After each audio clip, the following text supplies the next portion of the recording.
고린도전서 2장 14절에서 15절 말씀까지 보겠습니다. 고린도전서 2장 14절에서 우리 15절 말씀까지 보겠습니다.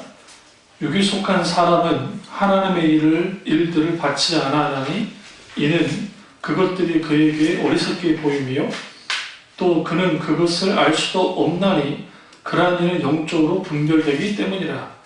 신령한 자는 모든 것을 판단하나 자기는 아무에게도 판단을 받지 아니하느니라. 아멘. 말씀 제목이 좀 깁니다. 세상이 말하는 최상의 가치, 몸, 돈, 사랑을 어떻게 볼 것인가에 대해서 말씀드리도록 하겠습니다. 세상이 말하는 최상의 가치, 몸, 돈, 사랑을 어떻게 볼 것인가를 이제 나누겠습니다. 자, 앞으로 제가 이 컴퓨터를 이렇게 하면서 이제 설교를 좀 하려고 합니다. 원고 계속 빼는 그것도 좀 일이고요. 또 21세기 문명의 세대에 이제 이걸로 한번 쓰면서 하려고 이제 하거든요. 오늘은 이제 주로 다룰 게 몸에 대해서 다룰 겁니다. 이게 아마 이제 2주간 하고 길게는 3주간 정도 말씀이 갈 텐데요. 세상에서의 최고의 가치는 몸입니다. 그리고 돈이고, 그리고 사랑입니다. 세상 문화의 모든 것을 들여다보세요. 예술, 그 다음에 기업, 경제, 문화, 과학, 어떤 모든 것들은 그 대부분이 몸, 돈, 사랑 그 안에 다 들어갑니다. 그래서 이 가치는 어느 시대나 똑같았어요. 그러니까 고대 시대이든 중세 시대이든 오늘날의 시대이든 최고의 가치를 갖습니다. 그런데 문제는 뭐냐면 하나님의 사람들도 똑같이 이 세상의 가치를 그대로 따라가는 겁니다. 아주 중요한 걸 몸을 중요시 여기고, 그 다음에 돈을 중요시 여기고, 사랑을 중요시 여기는 거죠.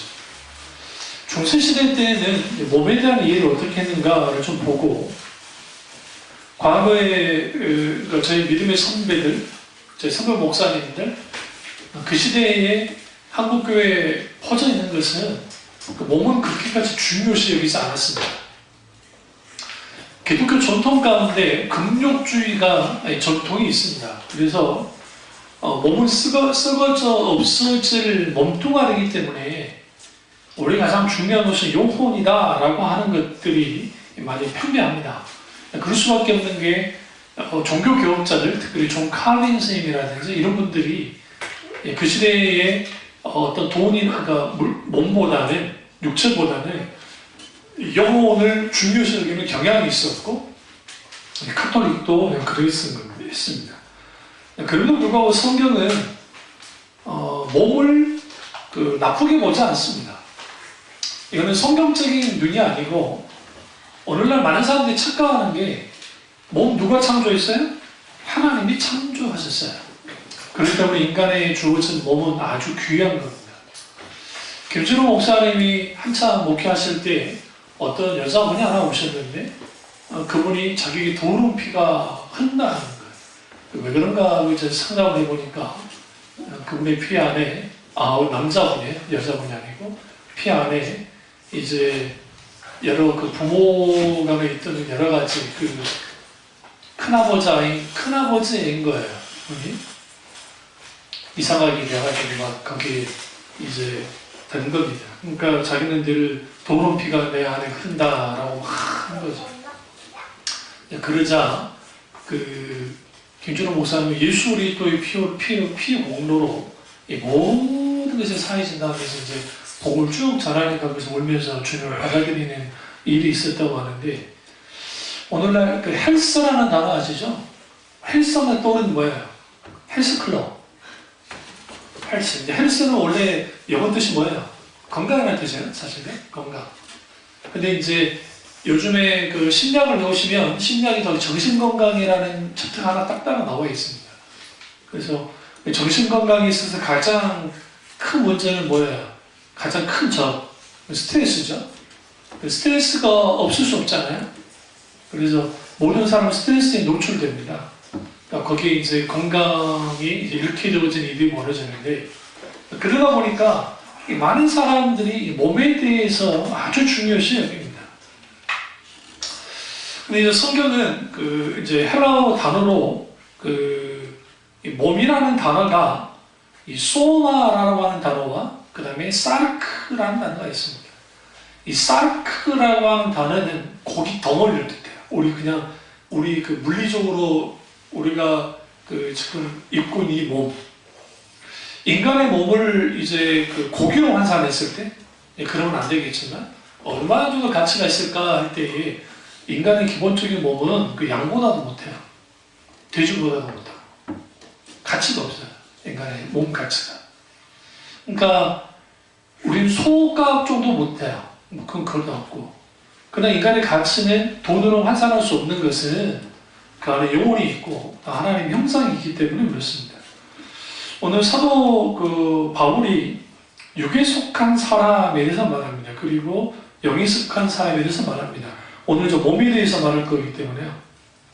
그럼 이제 우리가 세상이 보는 몸은 어떤 것인가? 여러분, 배우들이 아무리 연기를 잘해도 예쁜 배우를 따라가지 못합니다. 그러니까 진짜 연기 잘하는 사람 빼놓고는 그래도 좀 조각 같은 미모의 남자 여자 다 할 것 없이 하면서 우리나라 배우들 중에 아주 지금은 연기를 좀 괜찮게 하지만 과거에 정말 아니오시다 하는 배우들 많았잖아요. 안 그래? 발음이 세고 식당님 막 그러기도 하고. 그런데도 왜 그분들이 떴어요? 그 분위기와 그 다음에 미모가 따라졌기 때문에 마스크가 되니까 그런 거예요. 세상은 못생긴 사람보다는 잘생긴 사람이, 예쁜 사람이 좀 유리합니다. 사실은.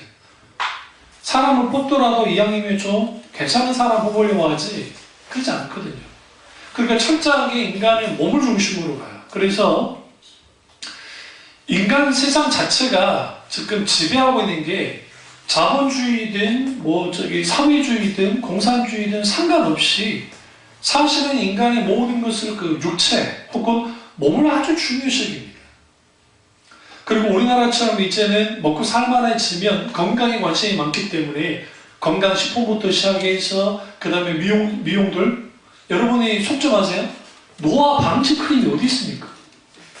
노화 방지됩니까? 그거 바르면 방지되는 거예요? 그거 저 같으면 막 늘 바를 것 같아요. 노화를 좀 늦춰줄 수는 있겠죠. 그러나 노화 방지라는 불가능합니다. 근데 왜 그런 용어를 쓸까요? 너무 서슴지 않겠습니다. 우리 노화 방지 크림을 바르시면 주름도 잘 안 생기시고 뭐 어떻게 되고 어떻게 됩니다. 여러분 나이 들면 다 늙습니다. 노화됩니다. 근데 왜 그걸 강조하느냐? 그게 돈이 되기 때문에 그런 거예요. 그러니까 오늘날 시대는 몸이 강조되는 세상입니다. 그래서 키부터 보죠. 남자들 같은 경우에 키를 보죠. 1m 70이 넘지 않으면 루저라고 그러고, 이제 요즘 애들은 80이 넘지 않으면 루저라고 그래요. 못났다고 보는 거죠. 그러니까 이러한 것들이 왜 그런 기준이 그러면 우리나라만 있는 것이냐? 아니에요. 세계 어느 곳으로 가도 똑같습니다. 그럼 왜 인간이 이렇게 몸을 중시 여기느냐? 성경에 그들이 육체가 됐다라는 표현을 쓰는데, 그러니까 그 육체가 됐다라는 표현은 뭐냐면 인간의 세 부류로 나누셨어요. 하나는 내추럴 맨, 자연인. 그러니까 자연인은 말 그대로 하나님 안 믿고 아예 안 믿어요. 그냥 내 육체만을 위해서 사는 사람들이 있어요. 그러니까 내가 먹고 즐기고 그냥 그러면 돼요. 그게 자연인이에요. 그러니까 이 사람들은 예수 믿지 않는 모든 사람들이 지칭할 때 자연이라고 그래요. 그리고 또 하나는 플리시맨, 육신적인 사람이 있습니다. 플리시맨은 이제 하나님을 믿긴 믿어요. 그런데 이 사람의 포지션이, 위치가 좀 이상해요. 어떻게 이상하냐면 한 발은 하나님께 두고 한 발은 세상에 두는 거예요. 그래서 왔다 갔다 하기나 아니면 막 이제 여기서 갈팡하고 막 이제 방황하는 일들이 벌어집니다. 이게 플리시맨이에요. 육신에 속하잖아요. 그리고 이제 스피리추얼맨, 영적인 사람이 있습니다. 영적인 사람은 이제 하나님의 나라의 가치를 두고 인생을 살아가요. 그래서 여러분 결혼을 왜 합니까? 물어보고 싶어요. 결혼 왜 해? 요즘 젊은 친구들 물어보세요. 결혼 왜 하니? 물어보면 행복하려고요. 사랑하는 삶을 살려고요. 진짜 그렇습니까? 늘 행복합니까? 여러분 청년 총각 때 행복했지 않았던 사람들이, 별로 행복한 삶을 살아가지 않았던 사람들이 결혼해서 행복해질 가능성은 별로 없어요. 제가 분명히 말씀드립니다. 정말 그 착각이에요, 착각. 그러니까 결혼은 행복해지기 위해서 하는 게 아니에요. 이분을 뭐 저는 별로 좋아하지 않습니다만은 저기 강남에 있는 여자 목사님이 그 참 맞는 말이라 생각해요. 그분이 이제 결혼학교라든지 그런 데서 강조할 때에 서로 섬기기 위해서 결혼하는 것이다.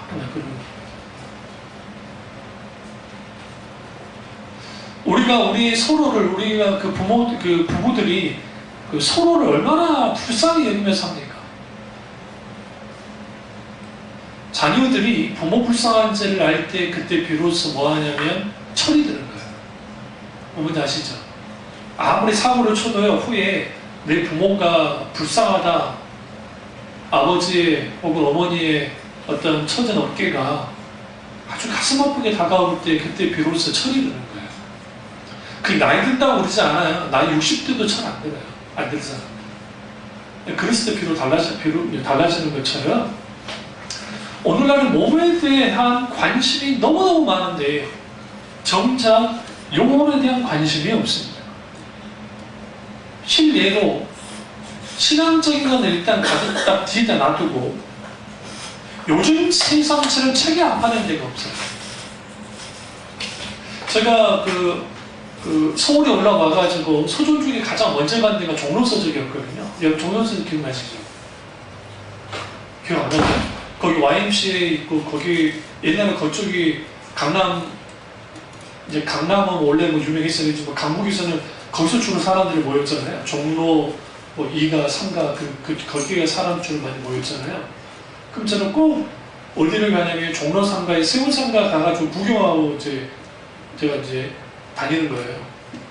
이제 좀 지치고 할 때, 그럴 때 거기에 궁이 있으니까 궁 구경하고 나와가지고 좀 걸어가지고 세운상 하면 거기에 이제 막 애들은 가라 막 뱀 같은 거 막 해가지고 막 건강식품을 막 그래요. 그럼 거기 막 지네부터 사기 위해서 막 뱀 말린 거.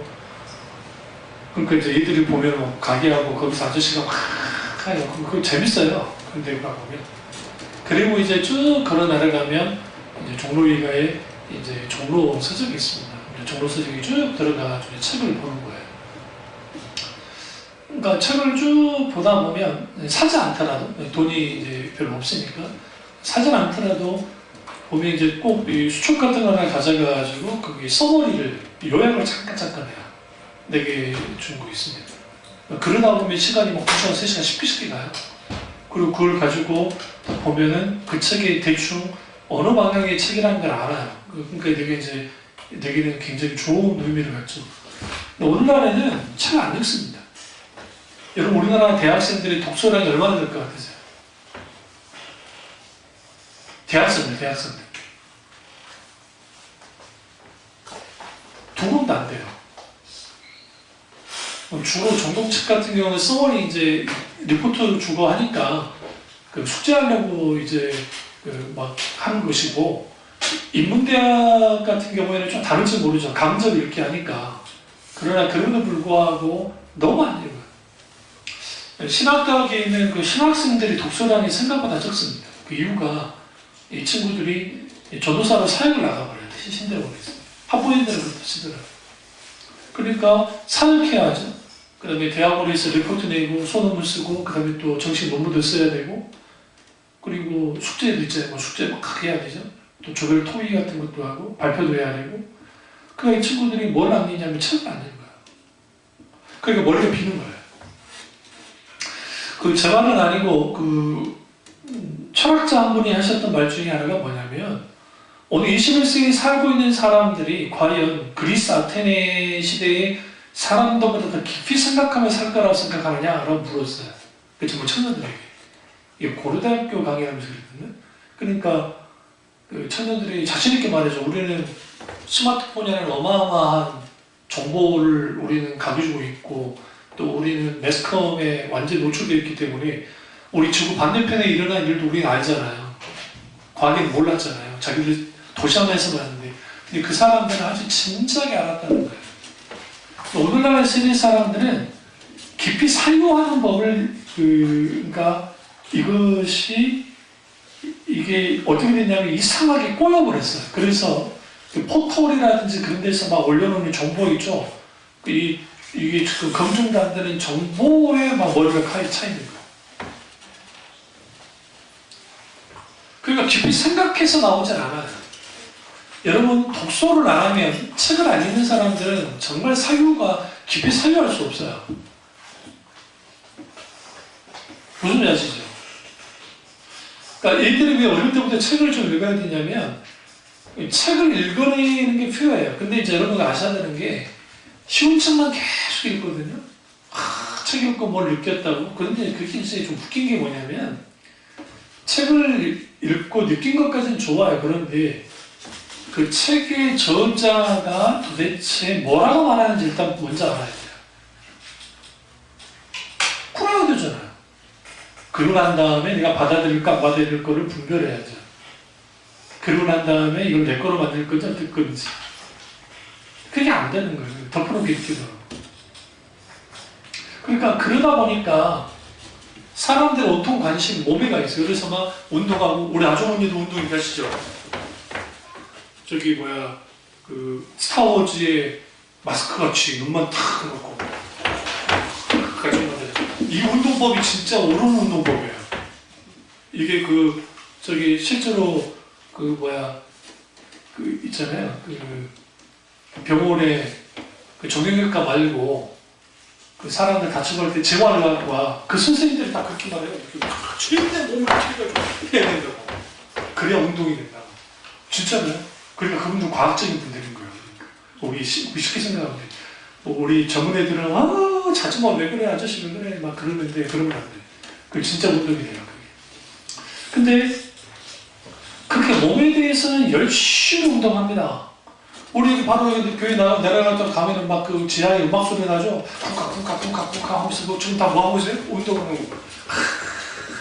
그러니까 우리 건강한 육체에 건강한 정신이 깃든다고? 그 말은 맞는 말이긴 한데 어떤 면에서는 그런데 문제는 뭐냐면 우리가 우리의 몸에 투자하는 만큼 정말 우리 영혼에 투자하는 거예요. 그렇지 못합니다. 예수님이 그 공생에 설교하시면서 너희가 몸을 위하여 무엇을 마실까, 무엇을 먹을까, 무엇을 입을까 염려하지 말아라 좀 말씀하셨어요. 여기서 몸이 들어가요. 이게 사르크스가 아니고 소마예요, 사실. 근데 모든 인간은 자기 몸을 위해서 살아가요. 몸이 피곤하면 자죠. 몸이 좀 괜찮으면 움직이고. 그러니까 모든 작동하는 게 몸에 의해서 작동되어 있어요. 그리고 그 몸을 중심으로 살아가요. 이건 어쩔 수 없는 거예요. 인간이 영혼과 육체가 함께 있기 때문에. 문제는 뭐냐면 우리의 영혼에 대한 관심이 관리를 하지 않는 거예요. 누구도 예수 믿는 사람. 여러분이 하루하루 성경을 읽지 않으면 여러분의 영혼이 메말라가는 듯한 느낌을 받는 게 정상인 거예요. 그런데 우리는 성경을 읽지 않아도 전혀 관심이 없어요. 왜요? 지극히 육체적인 사람들이기 때문에, 육신적인 사람들이기 때문에. 우리 영혼은 내가 기도 생활을 하지 않고 그리고 하나님의 말씀 앞에 계속적으로 나가지 못하면 곤고해지는 게 당연한 거예요. 예수 믿는 사람에게 있어서.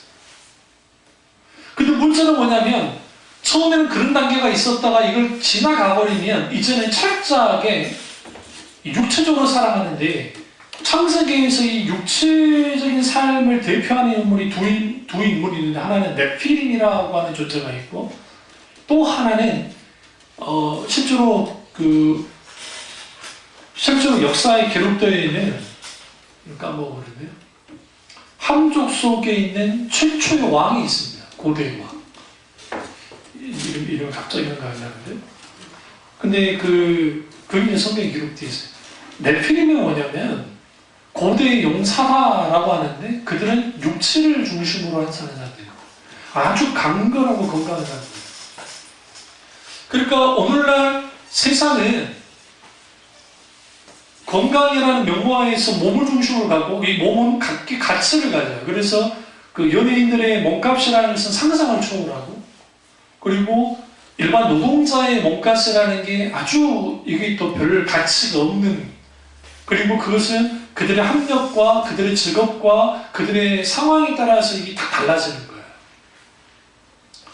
그럼 오늘날은 계급이 없느냐? 계급이 분명히 존재해요. 그러니까 지금 강남에 목회하는 우리 목사님, 잠실에 목회하시잖아요. 노예에서 이제 같이 활동하다 보면, 나도 강남인데, 웃네. 강남인데, 여기도 강남이잖아. 강북 여기 평균가 강남이죠. 또 강남 이제 나는 쳐주지도 않고, 잠실 목회하는 목사님이 이제 처음 만나잖아요. 같이 만나고, 목사님, 좀 잠실에서 목회하세요? 근데 그것도 잠실 본도.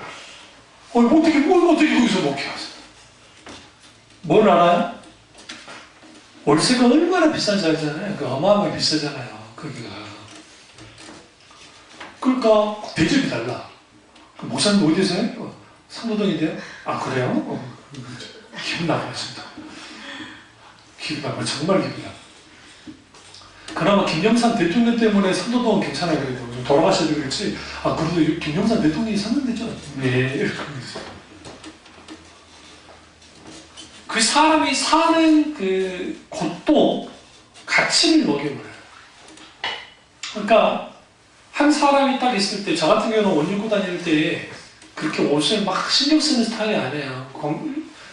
제가 늘 말씀드렸잖아요. 제가 제 돈 주고 뭐 옷을 산 게 뭐 10손가락이 아니라 5손가락 거의 안 들어가요. 그나마 이제 훅 해가지고 속옷 같은 거 있죠? 응? 지하 상가 같은데 지하 상가 하다가 막 싸다! 그때는 내가 입을 거 그냥 대충 사기는 하지만, 그거 아니면 안 사거든요. 근데 사람들이 이런 마트 같은 데 가도 내가 그냥 대충 입고 갈 때야, 그리고 이렇게 정장 입고 갈 때 대접이 다른 거 아세요?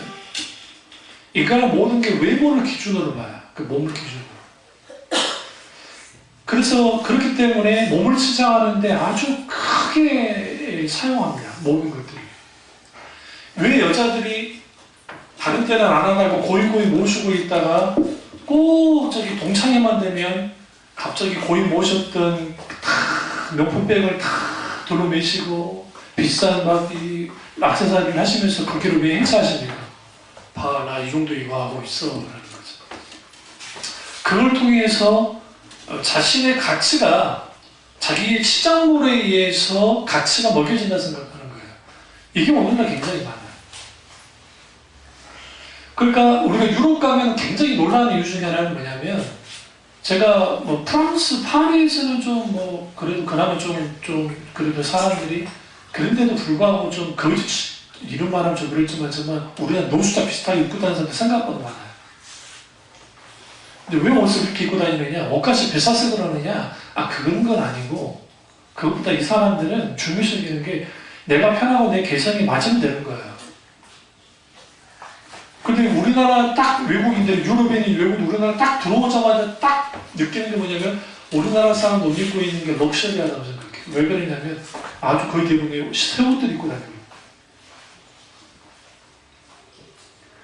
그러니까 우리는 뭐 하느냐? 몸에 아주 투자를 많이 해요. 그래서 우리나라 여자, 이름 말씀드리지만, 연예인들 중에 어떤 사람이 잘못만 해가지고 혼이 나긴 했지만 99%가 얼굴을 뜯어 고쳤다가 그 말이 잘못했다가 막 욕먹긴 했는데, 상당수가 이제 성형을 하고 하죠. 그걸 통해서 자신의 몸값을, 몸의 가치를 높이는 거예요. 근데 예수 믿는 사람들이 똑같이 그 몸에 투자한다. 그 자체는 뭐 나쁘다고 할 수는 없는데 문제는 뭐냐면 육체의 인간 삶을 사는 거예요. 요즘 먹방이 트렌드죠. 보세요 이제 먹방, 그다음 여행 트렌드가 있죠. 여행 트렌드, 먹방 트렌드. 이거는 다 그 선진국들이 다 겪었던 일이에요. 다. 그러니까 GDP가 올라가고 살만해지면 이제는 여행과 먹방이 그런 거예요. 그래서 재밌는 게 그 일본 사람들 우리보다 훨씬 빨리 잘 살게 됐잖아요. 그래서 유럽의 그 관광지 먼저 일본 사람들이 휩쓸어 갔고 아시아에서 그 다음에 온 게 우리 한국 사람들이 휩쓸어 가고 유명한 여행지 뭐 이제 트레비 분수라든지 그 다음에 이제 지금 중국 사람들이 휩쓸고 가요. 잘 살게 되니까. 근데 재밌는 거는 지금 이제 그 일본 사람들은 그런 유명한 여행지 안 가요. 왜 이미 갔다 왔으니까. 그래서 오히려 요즘 트렌드는 뭐냐면 소도시, 로마 이탈리아 안에 있는 소도시 있죠. 사람들이 잘 가지 않는. 그러니까 그 현지인들이 주로 살고 있는 소도시 같은 데 가요. 당연히 패키지는 아니겠죠. 자유여행을 하면서 거기에서 머무르면서 뭐 일주일을 머무르면서 거기에서 충분히 그 느껴요. 그리고 이제 돌아와. 그러니까 이제 한계가, 그럼 이제 그러면서 뭐 하느냐, 이제 자기를 향한 투자라고 하는데, 이제 문제가 뭐냐면, 그렇게 몸을 위해서 먹는 거, 뭐 입는 거, 그 다음에 뭐 기타 그런 데서는 엄청난 관심들을 갖는데, 영혼의 양식이라고 하는 하나님의 말씀에 대하여 우리는 너무 쉽게 이 말씀을 읽거나는 것을 너무 쉽게 간 거예요. 또 하나는 우리 전문 20대들이 있지만 저 20대 때 고전의 책들을 많이 읽기 시작해야 돼요. 지금의 제 사상은 사실 나이 들어서 책을 읽어서 만들어진 건 아니고 20대 때 있었던, 물론 10대 때 읽었던 책들도 꽤 있지만 20대 때 이제 어느 정도 머리가 됐을 때 읽었던 그 고전의 책들이 강한 영향을 끼친 거예요.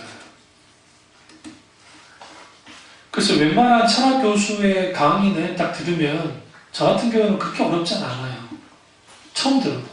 그럴 수밖에 없는 게 거의 대부분이 비슷해, 같이 영향을 받고 있기 때문에. 그래서 미술사를 들어도 저는 정말 화가 나겠는데 여기서 지금 그림 그리면 제가 꼴등할 거예요. 저는 그림 실력이 아예 없어요. 당연히 예체능에서 초등학교 때 점수를 받잖아요. 에? 그래도 저는 다 가가가가 했는데 그래도 수가 있었는데 그게 최우수였어요. 최우수였다고요. 중학교 2학년 때 은혜 받고 중3 때 책 읽기 시작하면서 그 다음부터 내가 밖에 나가서 뛰놀지 않아서 제가 이렇게 된 거지. 원래 제가 굉장히 재빠르고 운동도 열심히 했고 그래서 농구배는 이상하게 농구 별로 안 좋아했고 그 대신 야구, 축구 굉장히 좋아했어요. 실수를 했어요. 많이 했어요. 밤새도록. 근데 그랬는데 우리가 자기 자신을 위하여서라도 이 고전 책들을 쭉 읽어봐야 돼. 우리들에게 우리 이제 지금 예술 정도 되면 세르반테스의 돈키호테 같은 책들을 반드시 읽게 만들어야 돼. 그 이유는 뭐냐면 이제 그 외에도 여러 책들이 있는데 이 세르반테스의 돈키호테는 우리 너무 잘 알아요. 만화를 통해서 알고. 근데 여러분 이 책이 사실상 문학사의 해포탄을 던진 거예요. 그러니까 그런 책이 나올 수가 없어요. 근데 세르반테스 자체가 그런 글들을 썼습니다. 돈키호테는 스페인의 그 시대를 그대로 이제 그려내는 거예요. 그러면서 얼마나 그들이 모순적인지, 귀족들은 모순적, 그리고 그 시대에 사는 사람들이 얼마만큼 그러니까 힘들고 어렵게 살아가는지, 그리고 돈키호테가 이 모든 것을 해결해 보려고 했지만 결국은 이게 뭘로 끝나냐면 이게 막 해피엔드로 끝나면 좋겠는데 그냥 딱 좌절적으로 끝난다. 그게 인생이라는 거예요. 여러분, 우리 우리나라 연예인들, 예쁜 연예인들 있잖아요. 송혜교, 뭐, 김태희, 뭐, 얘들, 예쁜 연예인들 있잖아요. 근데 예쁘긴 한데, 요즘 20대 젊은 연예인들, 여자 연예인들이 딱 같이 있잖아요. 뭐가 비교되더래요? 뭐가 비교돼요? 미모는 비교가, 그러니까, 참 예쁘긴 한데, 피부가 비교가 안 돼요.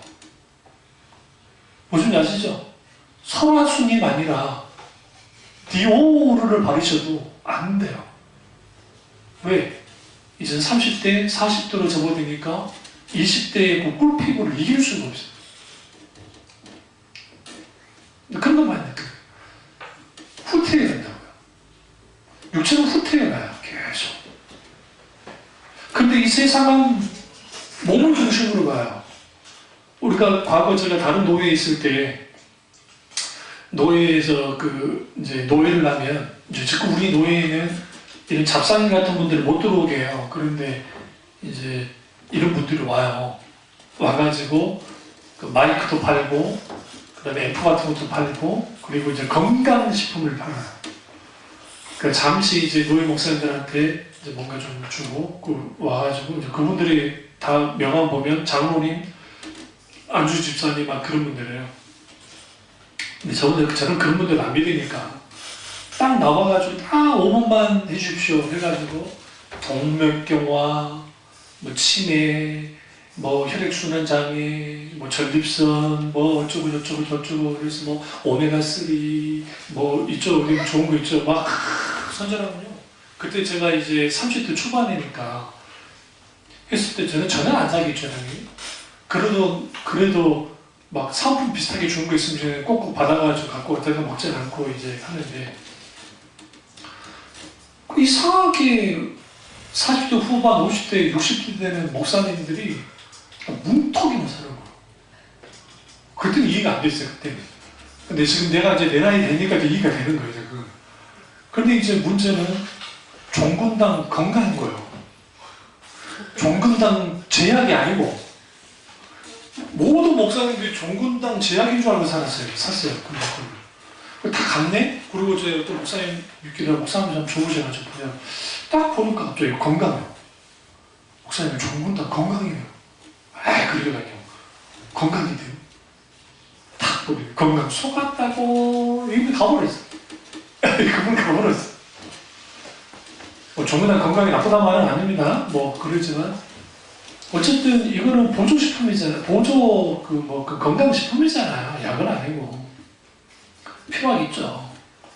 그러니까 그런데 사람들은 몸을 투자해요. 몸을 아주 몸에 수많은 것들을 합니다. 몸이 좋다는 거 다 먹습니다.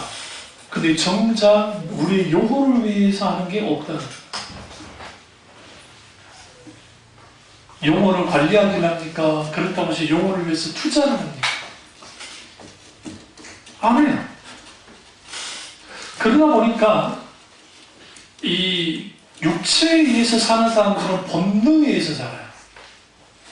그래서 먹방 프로그램이 여러분 생각할 때 무비판적으로 보면 안 되는 게 이게 먹음을 통해서 행복해지고 먹음을 통해서 뭔가 희열을 느끼는 것 자체는 가주중립적이기 때문에 그게 죄는 아니에요. 아닌데 뭐가 문제가 되어지냐면 어떤 음식을 먹을 때에 그 음식을 먹어요. 그런데 이걸 너무 지나칠 정도로 먹는다고요. 그것도 건강을 해치면서까지. 카톨릭의 7죄악 중에 7개 죄악 중에 가장 큰 죄악 중에 하나가 탐식이에요. 탐식. 청교도들과 잘 들으세요? 그리고 개혁교회의 교인들은 일용할 양식을 먹을 때 물론 그들은 뭐 하면 살았어요? 가난했기 때문이지만 물어보죠. 우리 여기 양반이 있으시니까 군대 가는 아들들 양반들이 조선시대 때 몇 끼 하셨을 것 같아요? 생각해. 선뜻 대답 못하잖아요. 안 좋은 말 할까? 응? 5끼 먹었어요. 5끼. 5끼. 그러니까 그 아침에 일어나가지고 간단히 뭐 좀 먹고 그다음에 그분들은 이미 저기 브런치를 먹었어요. 브런치. 점심과 아침 사이에 있는 브런치 음식을 먹고 그다음에 한 3시 정도 돼서 점심을 거하게 드시고 그다음에 좀 이따가 저녁 드시고 그다음에 마지막에 야식을 잡수셨어요. 그게 양반들이 식사했던. 그러면 일반 평민들은요, 3끼 먹은 지는 얼마 안 돼요. 그러니까 우리나라가 3끼를 먹게 된 것은 박정희 대통령 중심으로 했던 경제개발이 확 되면서 이제 공업화가 됐잖아요. 공업화가 되다 보니까 이 노동자들이 일을 해야 되는데 중간 아침 일찍 와가지고 밥 먹고 와서 일을 했는데 점심 때는 너무 배가 고픈 거예요. 그 일을 못 하는 거예요. 그러니까 점심이에요. 이게 이제 산업혁명, 영국의 산업혁명이 일어나면서 3끼, 아침, 점심, 저녁이라는 게 생긴 거예요. 그 전에는 그런 문화가 전혀 없었다고요. 음식 있으면 먹는 거야. 근데 주로 있는 게 아침과 저녁을 주로 먹는 거죠. 그렇게. 그러면 이 유럽의 귀족들 그리고 중국의 귀족도 마찬가지고 유럽의 귀족들은 어떻게 그 음식을 먹었느냐? 그들 몸을 위해서 일단 먹고 삼켜요. 막 먹어요. 그런 다음에 바로 옆에 뭐가 있냐면 이렇게 항아리 같은 게 거기가 이 손가락을 넣어가지고 토하고 난 다음에 한 다음에 또 먹어요. 그리고 또 토하고 난 다음에 뭐야? 그게 유럽의 귀족들이 했던 짓들이에요. 그들이 탐식했어요. 탐식. 그러니까 그 서태후가 중국의 서태후가 만한정석이라는 걸 만들었는데 서태후가 밥 먹는 거, 그러니까 그 자기 밥값 있잖아요. 그 밥값으로 못해도 그때 당시 중국 사람들, 그러니까 중국 인민의 1000만 명 이상을 먹여 살렸을 정도였어요. 서태후의 밥값이 한 사람이 먹는 그 밥값이 1000만 명의 굶주린 중국 사람들을 먹여 살릴 만큼의 돈이 들었던 거예요.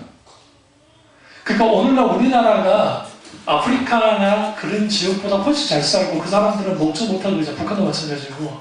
그런데 오늘날 먹방이 먹는 걸 통해서 육체를 위한 그 달고 짭짤하고 하는 음식을 통해서 우리 기쁨을 누리자. 사실 사람이요 살아가면서 먹는 즐거움만큼 즐거운 건 없는 거거든요. 그 자체는 잘못된 게 아니라는 거예요.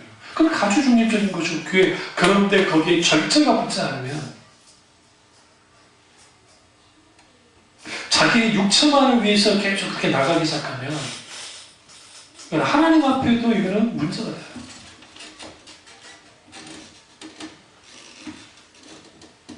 그래서 우리는 이 먹방은 사람들에게 이 사람이 먹는 것을 통해서 기쁨과 즐거움을 누리십시오. 그리고 먹는 게 최고입니다.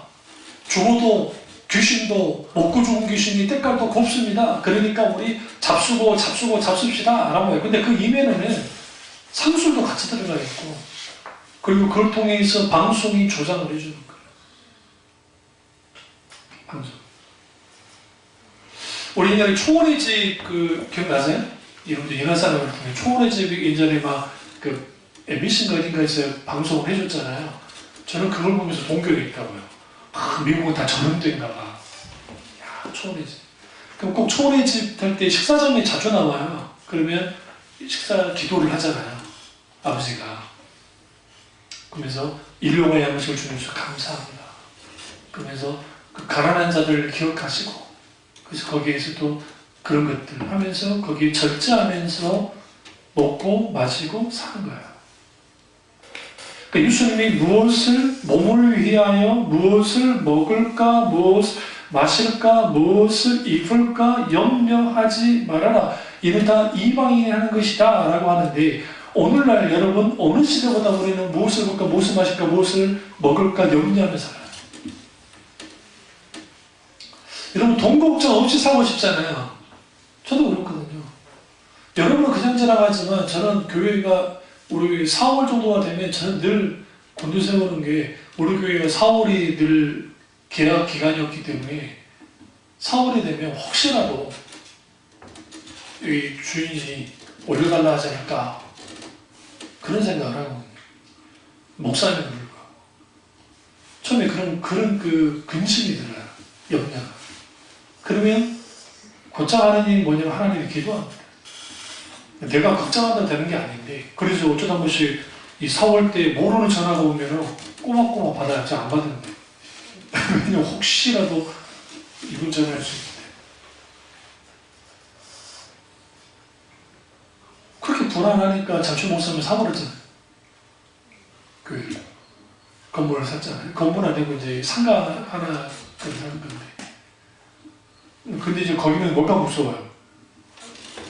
이제 은행 이자가 무섭지 이제 그 여기서 거기에서 또 날아오는 게 있는 건데 그래서 우리가 이렇게 몸을 위해서 실제로 사람들에게 편함을 줬는데 또 어떤 걸 했냐면 이 세상 왜 몸을 중심이냐면 이제는 편해졌어요. 많이 자동차 문명의 이기들에 의해서 우리 여자분들에게 혁명을 일으킨 게 세탁기라고 하잖아요. 세탁기와 수도.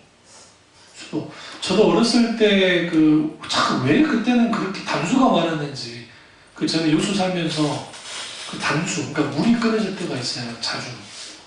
그러면 이제 우리 집에서 이렇게 좀 우리 좀 언덕에 좀 있었기 때문에 계단을 하면 계단 한 3개 정도 계단을 올라가야 돼요. 그러면 집에 있는 이제 물동이들을 다 갖고 내려가서 받아가지고 올려야 돼요. 근데 어머니 힘드니까 나도 어리지만 하나씩 해가지고 막 올렸거든요. 그렇게 살았잖아요. 그리고 우리 어렸을 때 언제 세탁기가 있었어요? 잘 생각해보세요. 세탁기가 없었어요. 그래서 제가 방년 9세에 빨래를 시작하셨어요, 내가. 안 믿네? 우리 어머니가 시켜가지고.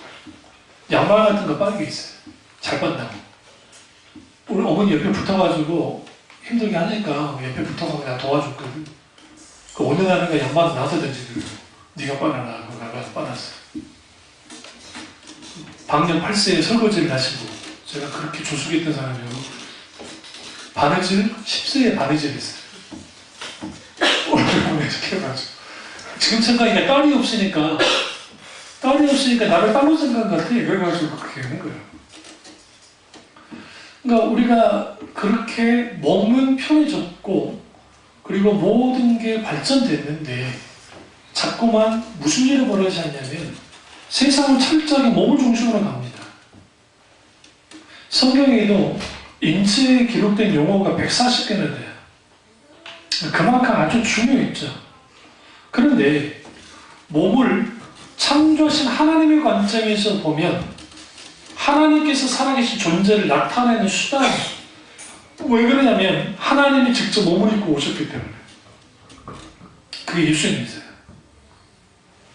그래서 우리가 이 하나님의 창조된 몸으로 이해할 것인가 아니면 제라론자들이 말하는 우연에 의해서 만들어진 몸으로 볼 것인가에 따라서 몸에 대한 이해가 달라요. 실제로 지금 서울대학교 천체 물리학과 교수 중에 하나가 이제 그분이 크리스찬이긴 한데 그분이 썼던 책도 제가 읽었었고 오늘 강의를 조금 듣고 올라왔는데 이분은 이제 창조과학회가 너무 극단적으로 무자주의에 가니까 좀 균형을 좀 잡겠다고 나오신 분 중에 한 분이에요. 근데 이제 이분이 참 좋은 부분도 많은데 이제 한계가 뭐냐면 진화론도 받아들일 수 있다는 거예요. 그러니까 하나님이 진화론의 방법을 통해서 창조하지 말라는 법이 없지 않느냐. 이게 이제 창조 진화론이에요. 근데 이제 빅뱅은 그렇다 치더라도 우주 이분이 나보다 우주는 훨씬 잘 아실 테니까. 근데 신학적으로 봤을 때 성경을 해석의 관점에서 봐야 된다. 그래서 성경에 말하는 기적에 대해서 어떻게 말을 하냐면 오늘날은 이제 몸을 중심으로 하니까 몸을 중심으로 하는 것은 보이는 것만 믿고 사는 걸 말해요. 이 세상이. 그러니까 성경에서 나오는 기적을 2000년 전이든 3000년 전이든 그때 그 기적이라는 것은 그 시대의 사람들의 문화 양식에 의한 기록물이다. 그러니까 그것을 기적으로 볼 게 아니고 그렇게 표현한 거로 봐야 된다. 이게 판덴베르크의 이제 소위 말하는 이게 원래는 고고학에서 그 문서를 연구할 때 나왔던 방법인데 이게 좀 문서설이라는 거예요. 이게 문서설은 뭐냐면 인간의 어떤 그 임의적인 기록물이 성경을 보는 거예요. 그러니까 이분이 과학자고 자기는 그리스도인이라고 하는데 엄밀히 말해서 이분은 솔직히 말씀드리면 정말 인격자신 하나님을 만났을까라는 의문을 내가 갖게 했어요. 그러니까 IVP라고 하는 선교단체에서 크게 했기 때문에 성경에 대해서 알고 성경적인 가치관도 알아요. 근데 거기에 이제 그 신학은 철저하게 자기는 아니라고 하지만 그게 그 자유주의 신학, 그러니까 성경에 있는 모든 내용은 신화적이니까 이거를 비신화시키다 자기는 아니라고 그러지만 그러면 남는 건 못밖에 없어요.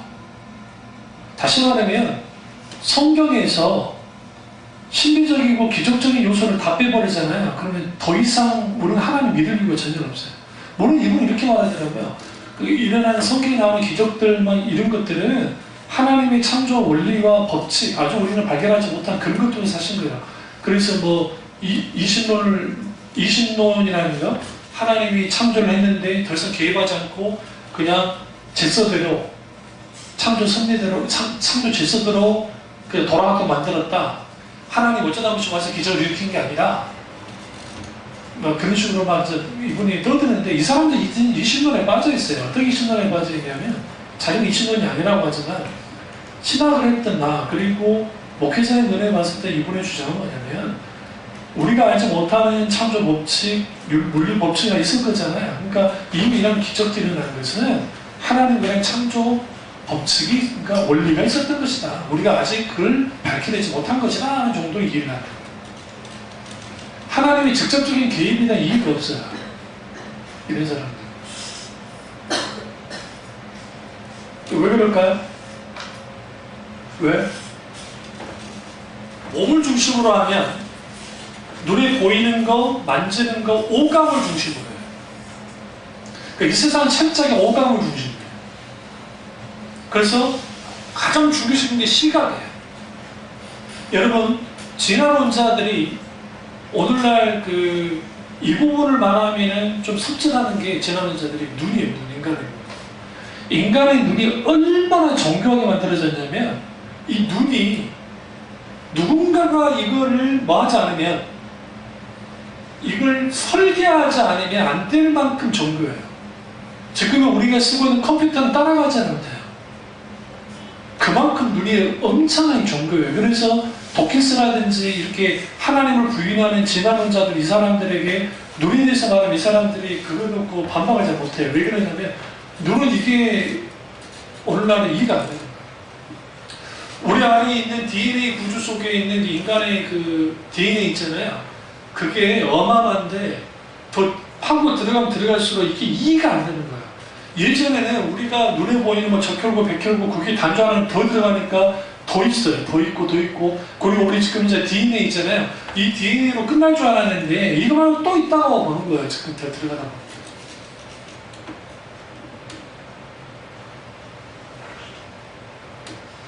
그럼 이 세상은 몸을 철저하게 어떻게 보느냐? 우리는 사물로 보고 하나님 없다고 느끼기 때문에.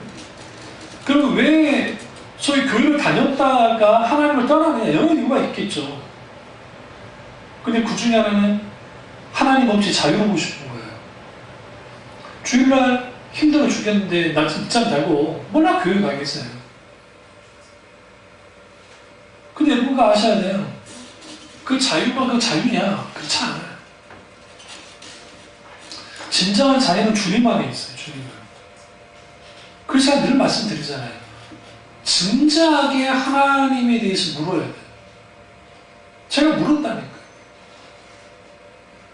니체가 쓴 짜라투라스는 나이 들어가지고 짜라투라스는 말했다는 게 있어요.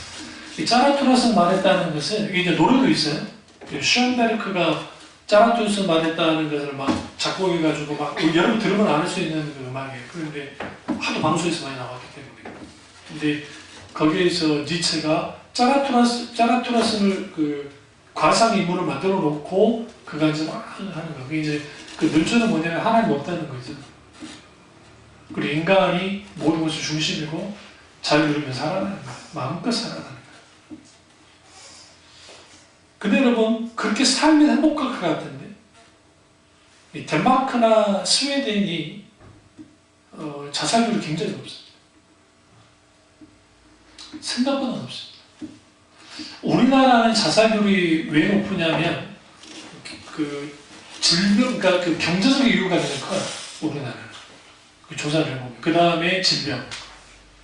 근데 그 나라는 암이 걸려도 파산할 이유가 없는 게 국가가 끝까지 책임져요. 그만큼 이제 세금 많이 떼가니까. 근데 주로 뭐로 무너지느냐? 그들이 다 하나님을 떠났잖아요. 떠난 상태에 있으니까 공고해서 줘요. 공고해서. 재미가 없어요. 우리나라로 오면, 외국인들 우리나라에 놀러 오면 막 열광하는 이유가 뭔지 아세요? 유럽 갔다 오신 분도 있지만, 9시나 10시 딱 되면은 거리가 다 불 꺼져요. 그래서 한적해서 다니기가 무서울 정도예요, 솔직히. 대도시가 알쓰라도. 그래서 금방 다 집에 들어가 버린다. 근데 관광지 빼놓고는 막 그런다. 근데 우리나라는 환하네요. 지금 보링선이라든지 놀 때 많잖아요. 이태원, 강남. 근데 보면 신나게 놀 때가 있고, 그리고 주일날에도 하는데, 유럽 같은 경우는 주일 같은 경우, 그 사람들 큰 차는 아니지만, 일요일은 다 문 닫아요. 어제가는 다 닫아요. 상가들이. 강제로 닫아놓은 게 아니라, 나도 나를 위해서 쉬어야 되겠다 생각하기 때문에. 그러니까, 그렇게 닫으시니까, 재미가 별로 없어요. 더더군다나 북유럽 국가는 더 재미가 없는 게 해도 빨리 지고 춥고, 그러니까 재밌는 게 그런 나라가 뭐가 발전이 되냐면 스릴러 소설, 탐정 소설, 공포 소설이 굉장히 유명해. 거기 왜 그러냐면 그럴 수밖에 없는 게 분위기가 엄청 많으니까 그런 글을 쓰는 거예요. 하나님을 떠나게 되면, 그리고 하나님을 믿지 않고 살면 아주 편해요. 실제로 편해요. 처음에는. 그걸 마음껏 누렸던 사람이 아우구스티누스예요. 어거스틴. 그런데 하나님을 떠나는 인생이 아주 그럴싸하게 막 할 것 같은데, 인생에 있어서 의미라든지 사는 목적, 그리고 이런 모든 것들이 이 세상 우연의 사물로서 하나님이 없다고 몸뚱아리만 중심으로 살아가잖아요. 유물론이 그런 것이고, 그 유물론이라는 게 우리는 이렇게 착각을 하는 게, 유물론은 누구만 주장하는 것이다?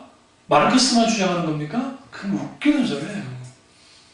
마르크스에게 영향을 줬던 것은 이후에 해겔이라든지 이 사람들의 속을 철학의 영향을 받았어요, 마르크스가.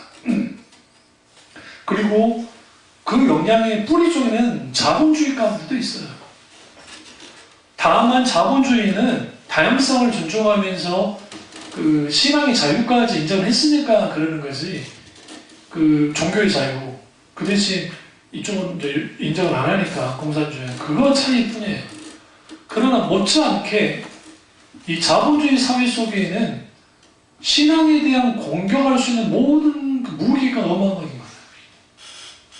오늘은 안 다뤘으면 다른 주에 돈에 대해서 다룰 텐데, 돈의 위력은 상상을 초월해요.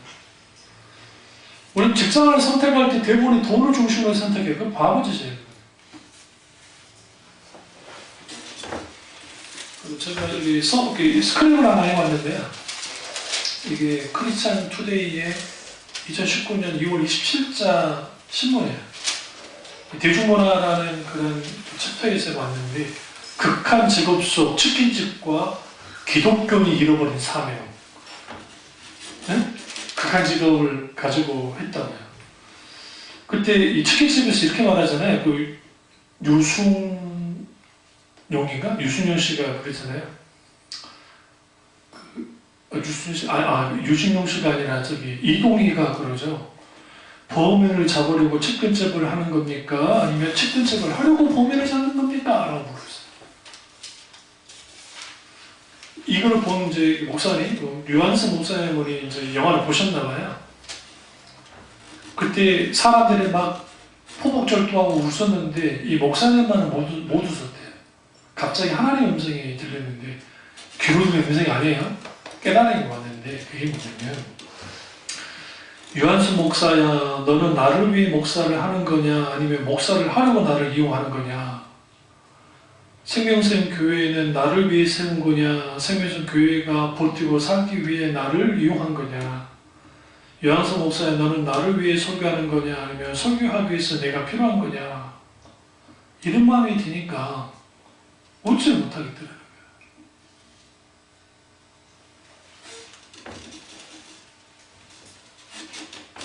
아무개 장로 대통령 그분이 이번에 이제 잠시 풀려났잖아요.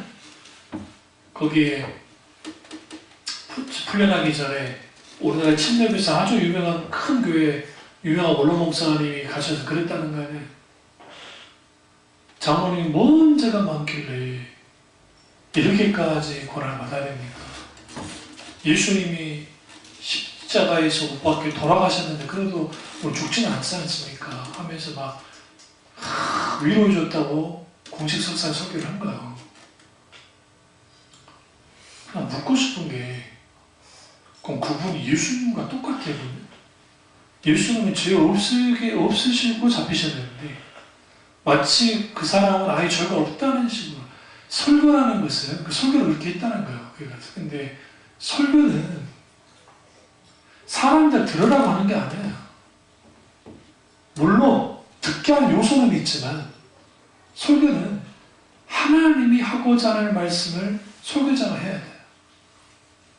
그래서 어떤 목사님 말씀처럼 설교자는 달이 돼야 된다. 해가 되지 말라. 해는 뭐예요? 자기가 직접 주죠. 내가 하고 싶은 거 하는 거잖아요. 달은 뭐예요? 해를 하나님이라 생각하고 하나님이 비추신 빛을 설교자는 그대로 반사해서 비춰주는 거예요. 그게 성경에서 말하는 사도들과 선지자들이 그랬던 거예요. 하나님이 하고자 하는 말씀들을 교인들에게 설교했어요.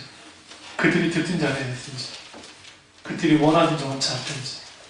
예레미야는 듣기 싫어하는 설교를 하다가 죽었어요. 톱에 켜 죽었어요. 우리는 이걸 통해서 뭘 할 수 있냐면 상당수의 설교가 사람들의 먹고 사는 문제, 몸에 대한 설교가 굉장히 많습니다.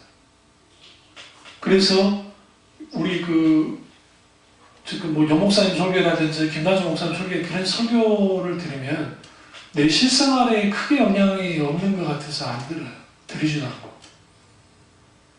어떻게 하면 문제를 해결하고 어떻게 하면 신나게 살고 어떻게 하면 복받고 어떻게 하면 좋아지고 어떻게 하면 기뻐지고 어떻게 하면 할까 그러다 보니까 그런 설교만 듣다 보니까 이 설교가 다 현실적이고 몸을 향한 것들이에요.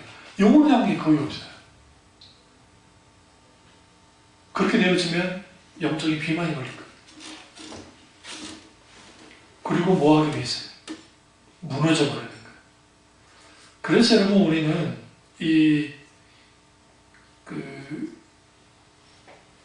우리 몸은 결국은 하나님이 창조하셨고 이 몸과 영혼이 균형을 맞추면서 인생을 살아가야 되는데 우리 몸에는 많이 투자하고 몸에는 열심히 신경을 쓰면서 내 영혼에 신경 쓰지 않는 거 한번 생각해 보세요. 그리고 이 세상이 말하는 몸은 아주 우상덩이가 되고 마치 몸짱 무슨 짱 얼굴 뭐 얼짱 몸짱 무슨 짱 이런 인간이 만들어냈잖아요. 이걸 통해서 비교하면서 외모를 취하죠. 하나님은 외모를 취하지 않는다고 하는데 이걸 통해서 되는데 교회도 똑같이 된다. 이런 부분을 깨달아야 하셔서 정말 우리가 몸이 아니라 몸과 영혼의 균형을 맞추고 그리고 그 속에서 살아가는 저와 여러분 되시기를 주님으로 축원합니다. 기도하겠습니다. 기도하실 때